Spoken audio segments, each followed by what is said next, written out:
नमस्ते। आप सुनने वाले हैं प्रेमचंद की कहानी ठाकुर का कुआं।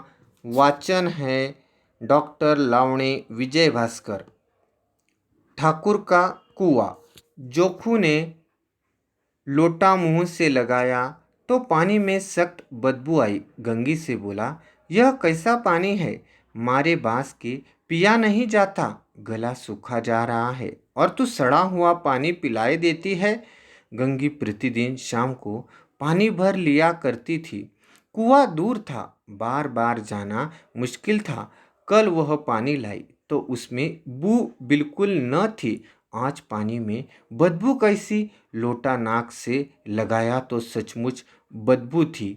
जरूर कोई जानवर कुएं में गिरकर मर गया होगा, मगर दूसरा पानी आवे कहाँ से? ठाकुर के कुएं पर कौन चढ़ने देगा? दूर से लोग डांट बताएंगे, साहू का कुआं गांव के उस सिरे पर है, परंतु यहाँ भी कौन पानी भरने देगा? चौथा कुआं गांव में है नहीं। जोखू कई दिन से बीमार है। कुछ देर तक प्यास रोके चुप पड़ा रहा, फिर बोला, अब तो मारे प्यास के रहा नहीं जाता। ला थोड़ा पानी नाक बंद करके पी लूं। गंगी ने पानी न दिया। खराब पानी पीने से बीमारी बढ़ जाएगी, इतना जानती थी, परंतु यह न जानती थी कि पानी को उबाल देने से उसकी खराबी जाती रहती है। बोली, यह पानी कैसे पियोगे? न जाने कौन सा जानवर मरा है। कुएं से मैं दूसरा पानी लाए देती हूँ। जोखू ने आश्चर्य से उसकी ओर देखा। दूसरा पानी कहाँ से ले आएगी? ठाकुर और साहू के दो कुएं तो है, क्या एक लोटा पानी न भरने देंगे? हाथ पांव तुड़वा आएगी और कुछ न होगा। बैठ चुपके से, ब्राह्मण देवता आशीर्वाद देंगे, ठाकुर लाठी मारेंगे, साहू जी एक के पाँच लेंगे। गरीबों का दर्द कौन समझता है? हम तो मर भी जाते हैं तो कोई द्वार पर झांकने नहीं आता। कंधा देना तो बड़ी बात है, ऐसे लोग कुएं से पानी भरने देंगे? इन शब्दों में कड़वा सत्य था। गंगी क्या जवाब देती, किंतु उसने वह बदबूदार पानी को नहीं पीने दिया। रात के 9 बजे थे। थके मादे मजदूर तो सो चुके थे। ठाकुर के दरवाजे पर 10-5 बेफिक्रे जमा थे। मैदानी बहादुरी का तो अब जमाना रहा है न मौका। कानूनी बहादुरी की बातें हो रही थी, किंतु होशियारी से ठाकुर ने थानेदार को एक खास मुकदमे में रिश्वत दे दी और सांप निकल गए। कितनी अक्लमंदी से एक मोरके के मुकदमे की नकल ले आए। नाजिर और मोहतमिम सभी कहते थे, नकल नहीं मिल सकती। कोई 50 मांगता, कोई 100। यहाँ बेपैसों कौड़ी नकल उड़ा दी। काम करने का ढंग चाहिए। इस समय गंगी कुएं से पानी लेने पहुंची। कुप्पी की धुंधली रोशनी कुएं पर आ रही थी। गंगी जगत की आड़ में बैठी मौके का इंतजार करने लगी। पर कुएं का पानी सारा गांव पीता है, किसी के लिए रोक नहीं, सिर्फ ये बदनसीब नहीं बर सकते। गंगी का विद्रोही दिल रिवाजी पाबंदियों और मजबूरियों पर चोट करने लगा। हम क्यों नीच है और यह लोग क्या ऊंच है? इसीलिए कि यह लोग गले में तागा डाल लेते हैं। यहाँ तो जितने हैं एक से एक छठे हैं।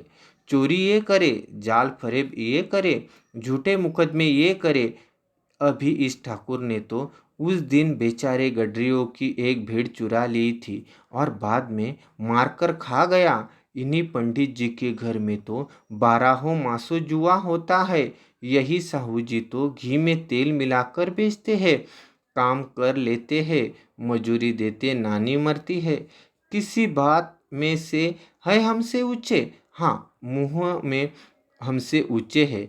हम गली गली चिल्लाते नहीं कि हम ऊंचे हैं, हम ऊंचे हैं। कभी गांव में आ जाती हूँ तो रस भरी आंखों से देखने लगते हैं, जैसे सबकी छाती पर सांप लौटने लगता है। परंतु घमंड यह कि हम ऊंचे हैं। कुएं पर किसी के आने की आहट हुई। गंगी की छाती धक धक करने लगी। कहीं देख ले तो गजब हो जाए। एक लात भी तो नीचे न पड़े। उसने घड़ा और रस्सी उठा ली और झुककर चलती हुई एक वृक्ष के अंधेरे साए में जा खड़ी हुई। कब इन लोगों को दया आती है किसी पर। बेचारे महंगू को इतना मारा कि महीनों लहू थूकता रहा। इसीलिए तो कि उसने बेगार न दी थी। उस पर ये लोग ऊंचे बनते हैं। कुएं पर दो स्त्रियां पानी भरने आई थी। इनमें बातें हो रही थी। खाना खाने चले और हुक्म हुआ कि ताज़ा पानी भर लाओ, घड़े के लिए पैसे नहीं है। हम लोगों को आराम से बैठ देखकर जैसे मर्दों को जलन होती है। हाँ, यह तो न हुआ कि कलसिया उठाकर भर लाते, बस हुक्म चला दिया कि ताज़ा पानी लाओ, जैसे हम लौंडिया ही तो है। लौंडिया नहीं तो और क्या हो तुम। रोटी कपड़ा नहीं पाती, 10-5 रुपए छीन झपट कर ले ही लेती हो। और लौंडिया कैसी होती है, मत जलाओ दीदी। छीन भर आराम करने को जी तरस जाता है। इतना काम किसी दूसरे के घर कर देती तो इससे कई आराम से रहती। ऊपर से वह एहसान मानता, यहाँ काम करते करते मर जाओ, पर किसी का मुंह ही नहीं सीधा होता। दोनों पानी भरकर चली गई तो गंगी वृक्ष की छाया से निकली और कुएं के जगत के पास आई। बेफिक्रे चले गए थे। ठाकुर भी दरवाजा बंद कर अंदर आंगन में सोने जा रहे थे। गंगी ने क्षणिक सुख की सांस ली। किस तरह मैदान तो साफ हुआ।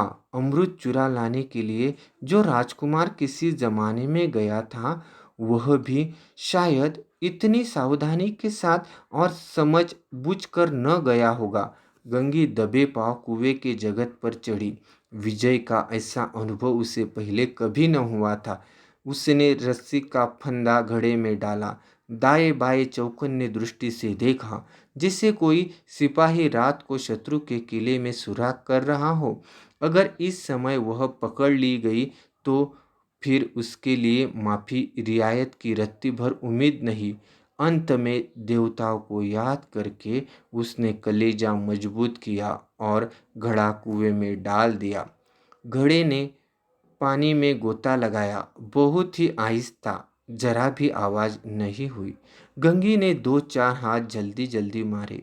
घड़ा कुएं के मुंह तक आ पहुंचा। कोई बड़ा शहजोर पहलवान भी इतनी तेजी से उसे न खींच सकता था। गंगी झुकी के घड़े को पकड़कर जगत पर रखे कि एकाएक ठाकुर साहब का दरवाजा खुल गया। शेर का मुंह इससे अधिक भयानक न होगा। गंगी के हाथ से रस्सी छूट गई। रस्सी के साथ घड़ा धड़ाम से पानी में गिरा और कई क्षणों तक पानी में हलकारों की आवाजें सुनाई देती रही। ठाकुर, कौन है, कौन है, पुकारते हुए कुएं की तरफ आ रहे थे और गंगी जगत से कूदकर भागी जा रही थी। घर पहुंचकर देखा कि जोखू लोटा मुंह से लगाए वही मैला गंदा पानी पी रहा है। अभी आप सुन रहे थे ठाकुर का कुआं। कहानी का वाचक थे डॉक्टर लावणे विजय भास्कर।